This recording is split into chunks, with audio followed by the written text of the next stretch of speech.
ইন্দোনেশিয়ায় মসজিদ নির্মাণ এবং মসজিদের সংস্কার ও উন্নয়নে কাজ করে দেওয়ান মসজিদ ইন্দোনেশিয়া নামক জাতীয় সংস্থা, যা বিশ্বব্যাপী ইন্দোনেশিয়ান মশক কাউন্সিল হিসেবে পরিচিত।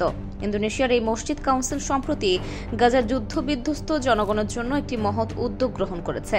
সংস্থাটি গাজায় 10টি মসজিদ নির্মাণের ঘোষণা করেছে। যুদ্ধবিরতির পর পুনর্গঠন কার্যক্রমের অংশ হিসেবে এই উদ্যোগ নেওয়া হয়েছে।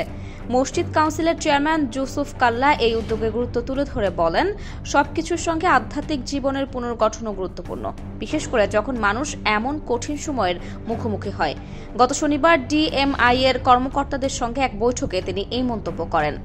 গাজার শরণার্থী শিবিরগুলোতে রমজানের আগেই কিছু মসজিদ নির্মাণ সম্পন্ন করার পরিকল্পনা করা হয়েছে। শনিবার জুসুফ কাল্লা সরাসরি হামাস প্রতিনিধিদের সঙ্গে যোগাযোগ করে প্রকল্পের স্থান নির্ধারণ ও বাস্তবায়ন কার্যক্রম চূড়ান্ত করেছেন। ডিএমআই এর পদক্ষেপ যুদ্ধ বিধ্বস্ত ফিলিস্তিনিদের জন্য একটি নতুন আশার আলো হিসেবে দেখা দিয়েছে।